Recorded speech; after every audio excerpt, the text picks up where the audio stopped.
नमस्कार। दिन भर की बड़ी खबरों में आपका स्वागत है। मैं हूं आपके साथ मीनाक्षी त्रिवेदी। आज इस बुलेटिन की शुरुआत करने से पहले हम उस महान कलाकार को याद करना चाहेंगे जिन्होंने अपनी अदायगी से सिने जगत ही नहीं बल्कि आम जनता के दिलों को भी जीत लिया था। जी हां, इरफान खान आज इस दुनिया से रुखसत हो गए। हम उन्हें विनम्र श्रद्धांजलि अर्पित करते हैं। तो चलिए अब बढ़ते हैं आज की दूसरी प्रमुख खबरों की ओर, जिसमें हम बात करेंगे केंद्र की विफलता पर कांग्रेस के सवाल की, महाराष्ट्र में एमएलसी चुनाव की सुगबुगाहट की, जानेंगे उपचुनाव ने क्यों किया सिंधिया को बेचैन और क्या श्रमिकों के सहारे तेजस्वी बनेंगे सीएम, और आखिर में बात भारतीय जीडीपी पर मूडीज की रिपोर्ट की। लेकिन तमाम बड़ी खबरों से पहले एक नजर इस वक्त की सुर्खियों पर। केंद्रीय सड़क परिवहन एवं राजमार्ग मंत्री नितिन गडकरी की राज्यों और केंद्र शासित प्रदेशों से अपील, कहा अंतर्राज्यीय सीमाओं पर फंसे ट्रकों को जल्द अनुमति दे सरकार। देश के अलग अलग हिस्सों में जरूरी वस्तुओं की आवाजाही हो रही है प्रभावित। कोटा में फंसे महाराष्ट्र के हजारों छात्रों की होगी घर वापसी, राज्य सरकार ने की 70 बसें रवाना। सीएम उद्धव ठाकरे ने की मुख्यमंत्री गहलोत से बात। राजस्थान सरकार का वरिष्ठ नागरिकों पर फोकस, सभी जिलों में चिन्हित होंगे कंटेनमेंट जोन, मौजूदा स्वास्थ्य हालात के चलते लिया फैसला। बंद के मद्देनजर सरकार ने देसी फ्लिपकार्ट अमेजॉन ई रिटेल सेवा की शुरू, घर घर पहुंचेगा सब्जी दूध, ऑनलाइन और ऑफलाइन दोनों ही तरीकों से किया जा सकेगा सामान ऑर्डर। हफ्ते के तीसरे कारोबारी दिन भी शेयर बाजार बढ़त के साथ बंद, सेंसेक्स ने 606 अंक और निफ्टी ने 172 पॉइंट ऊपर का किया कारोबार। सुर्खियों के बाद अब बात आज की सबसे बड़ी खबर की। देश में खराब होते स्वास्थ्य हालात केंद्र सरकार की परेशानियां बढ़ा रहे हैं। मोदी सरकार जान और जहान बचाने की बात कर रही है, लेकिन दिन ब दिन बढ़ते मामले सरकार के सामने मुश्किलें खड़ी कर रहे हैं, जिसको लेकर कांग्रेस ने भी मोदी सरकार की कार्यशैली पर सवाल खड़े कर दिए हैं। कांग्रेस की माने तो सरकार हर मोर्चे पर फेल साबित हुई है। तो आज इसी पर चर्चा के लिए हमारे साथ स्टूडियो में मौजूद हैं राजीव जी, लेकिन उससे पहले देखिए रिपोर्ट। देश पर विपदा बड़ी है। तमाम विरोधी दल सरकार के साथ कंधे से कंधा मिलाकर साथ देते तो नजर आए, लेकिन मोदी सरकार की कार्यशैली से विपक्षी दलों को अब देश की चिंता सताने लगी है। कांग्रेस ने मोदी सरकार को घेरते हुए ट्वीट किया है, जान और जहान बचाने का दावा खोखला साबित हो रहा है। न जिंदगियां बच रही हैं, न ही जीविका। सरकार पूरी तरह से विवेक शून्य है। कोई स्पष्ट फैसला नहीं, कोई मजबूत हाथ नहीं। हाथ पर हाथ धरकर बैठने से न जीवन बचेगा और न ही जीविका।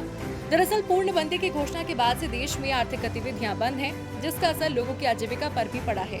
करोड़ों लोगों की नौकरियां चली गई हैं। सरकार लोगों तक राहत पहुंचाने का दावा तो कर रही है, लेकिन अभी भी कई लोग ऐसे हैं जिनके लिए ना तो भोजन की व्यवस्था की गई है और न ही उनके पास रोजगार बचा है, जिसको लेकर कांग्रेस ने बिना रणनीति के पूर्णबंदी लागू करने के फैसले पर सरकार की घेराबंदी की है। कांग्रेस ने ट्वीट में लिखा, अनियोजित तरीके से लागू की गई पूर्णबंदी के बाद बेरोजगारी बढ़ती जा रही है। साप्ताहिक बेरोजगारी दर में बेतहाशा वृद्धि दर्ज की गई है।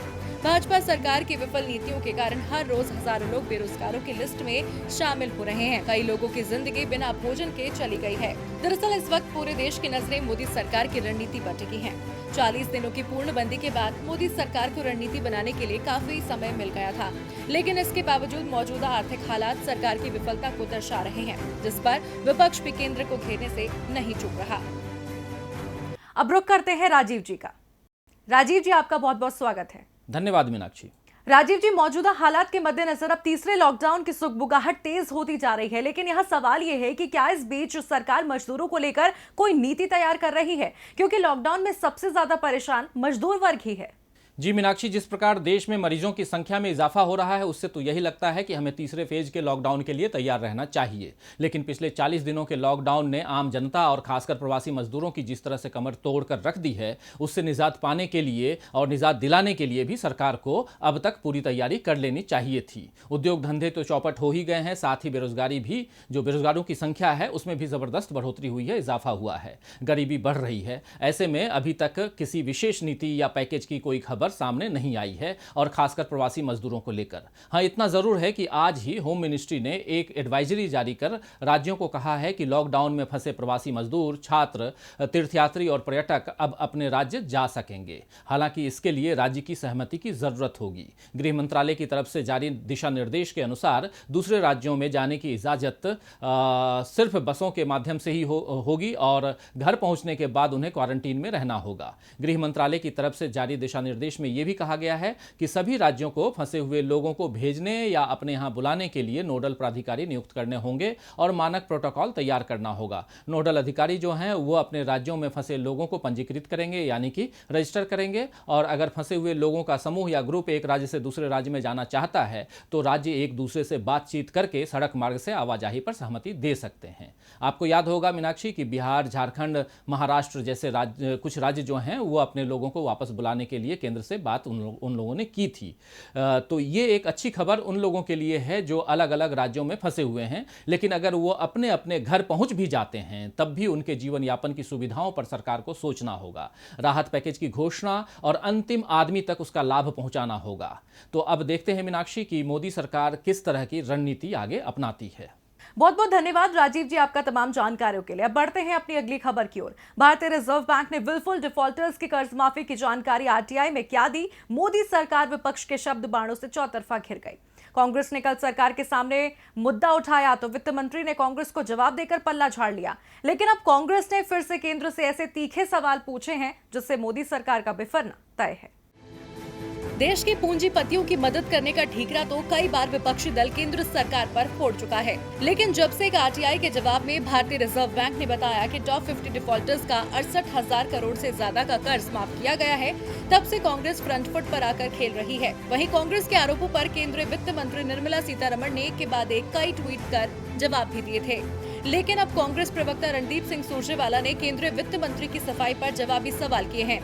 उन्होंने ट्वीट कर कहा, वित्त मंत्री निर्मला सीतारमण को तथ्यों को तोड़ने मरोड़ने के बजाय इन सवालों के सीधे जवाब देने चाहिए।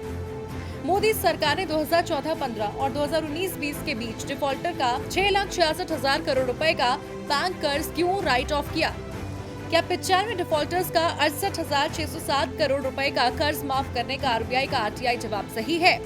मोदी सरकार देश का पैसा लेकर भागकर घोटालेबाजों और अन्य मित्रों का कर्ज क्यों राइट ऑफ कर रही है? 6,66,000 करोड़ रुपए के बैंक कर्ज राइट ऑफ करने की अनुमति सरकार में किसने दी और क्यों? देश को भटकाने की बजाय निर्मला सीतारमण जी को सत्य बताना चाहिए, क्योंकि यही राजधर्म की कसौटी है। वहीं रणदीप सुरजेवाला के बाद अब पूर्व वित्त मंत्री पी चिदम्बरम भी मैदान में उतर आए हैं। वरिष्ठ कांग्रेस नेता पी चिदम्बरम ने इस मामले में वित्त मंत्री निर्मला सीतारमण को आड़े हाथों लेते हुए सवाल किया कि वो टेक्निकल रूल के पीछे क्यों छिप रही हैं। उन्होंने कहा कि हमें 2004, 2004 से 14 और 2014 के बाद के लोन डिफॉल्टर्स की लिस्ट दी जाए। गौरतलब है कि कांग्रेस के आरोपों पर केंद्रीय वित्त मंत्री निर्मला सीतारमण ने एक के बाद एक कई ट्वीट्स किए थे। साथ ही ये स्पष्ट किया कि सरकार ने बड़े विलफुल डिफॉल्टर्स के खिलाफ क्या कदम उठाए हैं, लेकिन बावजूद इसके कांग्रेस की तरफ से तो सवालों की बौछार लगातार जारी है। देखना होगा मोदी सरकार इनका क्या जवाब देती है। यानी निर्मला सीतारमण ने ट्वीट के जरिए पल्ला झाड़ने की कोशिश तो की, लेकिन अब विपक्ष ने उनकी सफाई पर भी सवाल पूछ डाले, जिस पर केंद्र क्या जवाब देगा ये देखना होगा। वहीं देखने लायक तो फिलहाल महाराष्ट्र का हाल भी है, जहां स्वास्थ्य हालात के साथ ही उद्धव को सियासी हलचल भी बेचैन कर रही है। इससे सवाल उठ रहा है कि अपनी सत्ता बचाने के लिए उद्धव सरकार का अगला कदम क्या होगा।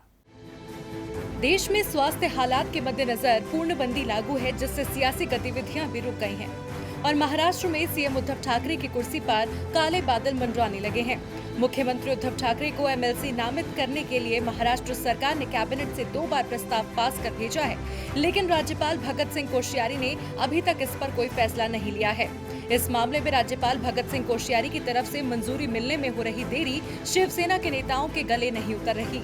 राज्यपाल की खामोशी से महाराष्ट्र सरकार बेचैन है और मुख्यमंत्री उद्धव ठाकरे को विधान परिषद की रिक्त सीटों पर चुनाव कराने की दिशा में सोचना पड़ रहा है। ठाकरे के लिए विधानसभा में पहुंचना तो अब मुश्किल है, क्योंकि इसके लिए उनके पास अब इतना समय नहीं है। ठाकरे के सामने एकमात्र रास्ता एमएलसी चुनाव का ही बचा है। उद्धव ठाकरे ने 28 नवंबर 2019 को महाराष्ट्र के मुख्यमंत्री पद की शपथ ली थी। संविधान की धारा 164 के अनुसार उद्धव ठाकरे को 6 महीने में राज्य विधानमंडल के किसी सदन का सदस्य होना अनिवार्य है। ऐसे में उद्धव ठाकरे को अपनी मुख्यमंत्री की कुर्सी को बचाए रखने के लिए 28 मई से पहले विधानमंडल का सदस्य बनना जरूरी है।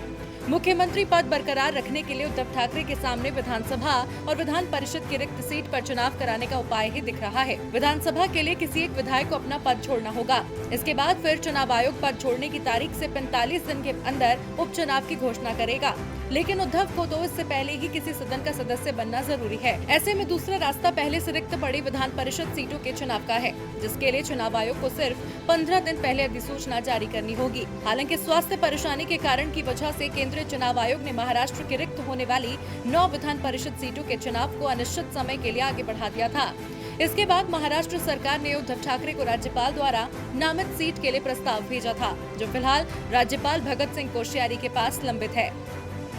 अब महाराष्ट्र में उद्धव सरकार एमएलसी चुनाव के चलते सत्ता बचाने की कोशिश में जुट गई है, तो वहीं स्वास्थ्य मुसीबत के बीच मध्य प्रदेश में भी उपचुनाव को लेकर शिवराज सरकार की बेचैनी बढ़ गई है। खासकर नए भाजपाई बने ज्योतिरादित्य सिंधिया की, जो कार्यकर्ताओं को फोन कर उपचुनाव में मदद मांग रहे हैं, जिसे लेकर कांग्रेस ने अब सिंधिया को जमकर आड़े हाथों लिया है। मध्य प्रदेश में कमलनाथ सरकार की विदाई के बाद शिवराज सिंह चौहान सरकार बनाने में तो कामयाब रहे, लेकिन उनकी सरकार रहेगी या जाएगी, इसका फैसला अब उपचुनाव पर टिका है। शिवराज सरकार के साथ इस बार उपचुनाव में नए बीजेपी में शामिल हुए ज्योतिरादित्य सिंधिया की साख भी दांव पर लगी है। सिंधिया ने खुद अपने समर्थक विधायकों की जीत का बीड़ा उठा लिया है, इसीलिए सिंधिया कार्यकर्ताओं को फोन घुमाकर चुनाव में मदद मांग रहे हैं। वो कार्यकर्ताओं को चुनाव के लिए तैयारी करने की ताकीद कर रहे हैं।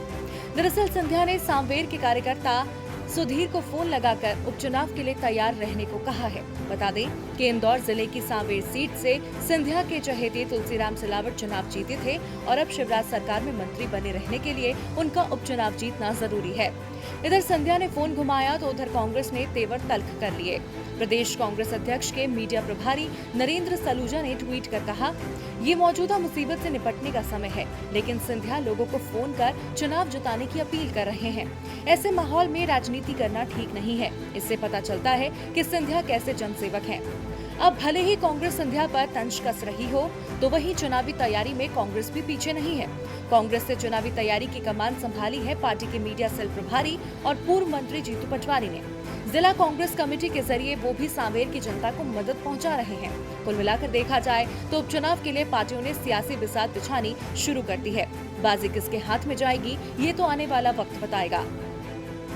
अब एक तरफ मध्य प्रदेश में सिंधिया उपचुनाव को लेकर चिंतित नजर आ रहे हैं, तो दूसरी तरफ बिहार में भी विधानसभा चुनाव के लिए सियासी माहौल तैयार होता जा रहा है, जहां श्रमिकों का रोल बेहद खास होने वाला है। जी हां, सूबे में श्रमिकों के मुद्दे पर सियासत पहले ही परवान चढ़ चुकी है और अब इसी मुद्दे को मद्देनजर रखकर सियासी पार्टियां चुनावी बिसात में अपने मोहरे सजाने वाली हैं। देखिए रिपोर्ट।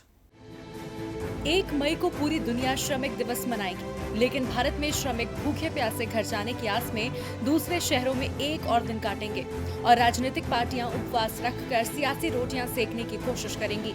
जी हां, बिहार आरजेडी ने 1 मई को उपवास का ऐलान किया है। आरजेडी नेता तेजस्वी यादव तो श्रमिकों के सहारे मुख्यमंत्री की कुर्सी पर बैठने का सपना देखने लगे हैं।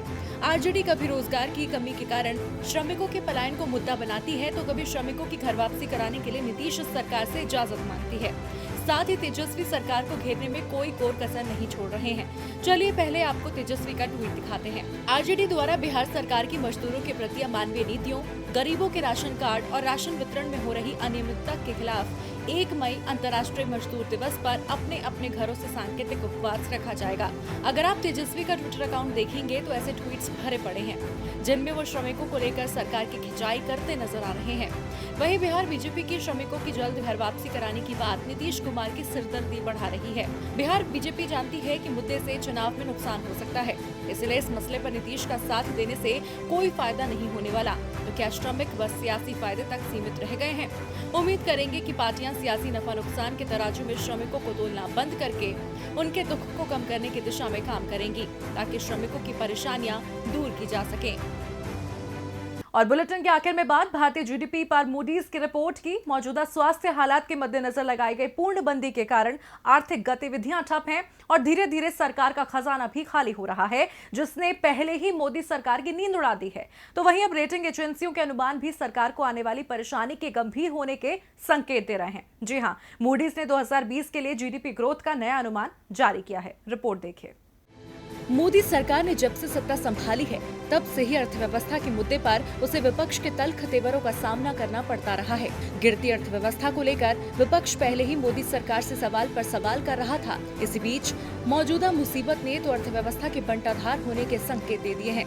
मूडीज ने साल 2020 के लिए भारत की जीडीपी ग्रोथ का जो अनुमान जारी किया है वो तो कुछ इस ओर ही इशारा कर रहा है। जी हाँ, मूडीज इन्वेस्टर्स सर्विस की माने तो साल 2020 के लिए भारत की जीडीपी ग्रोथ को घटाकर 0.2% कर दिया गया है। मूडीज ने मार्च में इसके 2.5% रहने की उम्मीद जताई थी। हालांकि मूडीज का मानना है 2021 में जीडीपी ग्रोथ 6.2% रह सकती है। मूडीज की रिपोर्ट की माने तो G20 देशों की विकास दर में सामूहिक रूप से 5.8% की कमी आएगी। क्या कहती है मूडीज की रिपोर्ट? मौजूदा मुसीबत से पार पाने के लिए भारत में 21 दिनों की पूर्णबंदी की गई, जिसे बाद में बढ़ाकर 40 दिनों तक कर दिया गया। लेकिन अप्रैल के अंत में कृषि कामों के लिए ग्रामीण क्षेत्रों में रियायत दी गई है। देश ने ये सुनिश्चित किया है कि उसके कई हिस्सों में मामले सामने न आए। भारत ने विभिन्न क्षेत्रों को खोलने के लिए चरणबद्ध योजना बनाई है। आपको बता दें कि अर्थव्यवस्था की चुनौती मोदी सरकार के लिए नई नहीं है, लेकिन इस बार बड़ी जरूर है। हर बार जो सरकार इस मुद्दे पर विपक्ष के सवालों से बचने की कोशिश करती रही है, लेकिन इस बार वक्त मुसीबत को पीठ दिखाने का नहीं बल्कि ठोस रणनीति के साथ सामना करने का है। ऐसे में देखना दिलचस्प होगा कि मोदी सरकार अर्थव्यवस्था को पटरी पर लाने के लिए क्या रोड मैप अपनाती है। इस बुलेटिन में फिलहाल इतना ही, लेकिन देश दुनिया की बाकी खबरों के लिए देखते रहिए DB लाइव। नमस्कार।